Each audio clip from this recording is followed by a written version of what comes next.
they're role models. No. This is the big part that I disagree with you, okay? These guys are out to do a job. They are going to win at all costs. Yeah. Whatever it takes to win a game of football, they will dive. They will pull players' shirts. Yeah. They will cheat in their own way. They will spit. They will try and con the referee. Is that the sort of person you want your children looking up to? A cheat, a liar, and a thief. That's basically what footballers do to go and win football matches. And that's why I don't want my kid having a role model as a footballer. They're there to win a football match, not set examples to how kids should lead their lives. Most people, let's take the example of somebody who's a single mother, right? Who doesn't watch any football, okay? Doesn't watch any football whatsoever. Brings her son up to be well-mannered, reads, does his homework, everything. She's got no interest in football whatsoever. Are you telling me that her son's not going to go to school, play football with his mates, maybe see football on the TV? The mum won't be bothered about it because she doesn't watch football anyway, but he may come across Match of the Day, he'll be watching. Are you going to tell me that boy, that she has had an impact on that boy mimicking somebody who dives, mimicking someone who swears, mimicking someone who bites, mimicking somebody who insults a referee? She will have no impact whatsoever. Are you blaming that single mother for the son seeing a footballer as a role model? Because effectively that's what you're doing. Well, I'm sorry, but if the kid does that, is it the footballer's fault?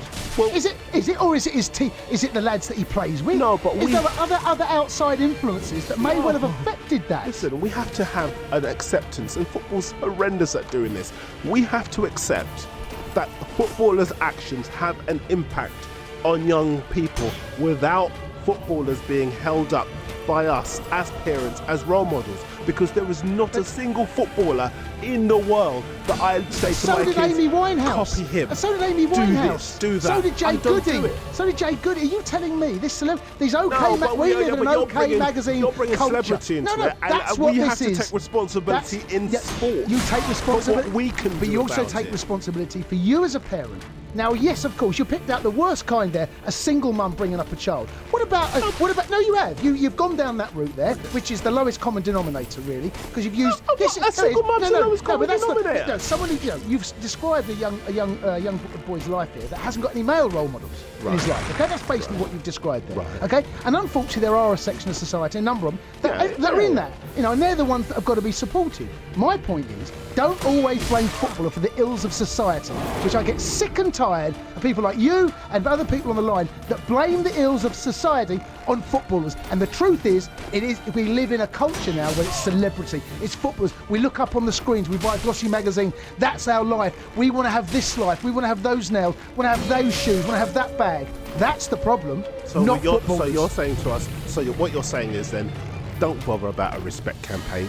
Don't bother about telling players of course they I'm shouldn't not saying insult that. referees. No. Don't bother about telling players that they shouldn't challenge decisions that they should show dissent, because it doesn't have an impact on kids on a Sunday morning. morning. What I'm saying is, footballers are there to do a job. We've got to remember that. They are not there to lead the example. Footballers are there to do a job, but we have to accept that they have an impact on the people who are watching them, particularly the kids. Let's go back to the lines. Carlton is, I don't know what it says here, it doesn't say his team, but he's in Banbury. Carlton, welcome to the show.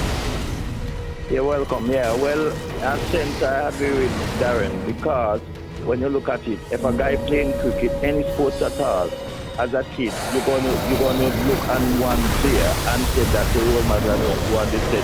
Okay, I'm Kevin Peters, I'm this.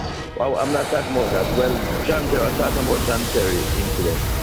If John Terry come back, well, that's good. But on the other side, if you look at it, we are the ones as a country, England, go out and reading, take kick away about racism. And if we saying that thing and you have one player who actually racial abuse, and next year, I don't think he should come back. I love John Terry, but for that reason, I don't think he should come back. It would be bad on England, and it would be bad on Spanish football. And I think that's a really good point, because I think there is a widespread, there is almost a belief rather that if people suggest that this is a line that we should draw under that whole affair, that they're either knocking John Terry or they're politically correct or whatever else. That's not the case. This was just an unsavoury incident that really, it wouldn't really help football to go back towards it.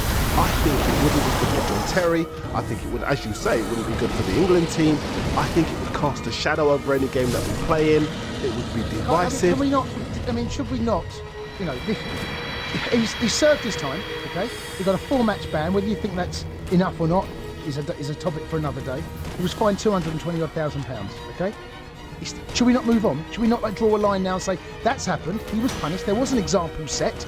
Whether you think it's a big enough example, whether it should be more financially, whether it should be more games, that's part of that. Should we not say, you know what? Let's move on. A line is drawn, or do we say no? This still is a cloud that's hanging over. The problem with saying let's move on is that the people, the fans, the people who pay money to watch the game, they won't want it to move on. I'm seeing people, Lewis Benton on Twitter, Cundy, I love JT, and I still believe he's the best English centre-back, but I agree with Darren, this has got to stay a closed door.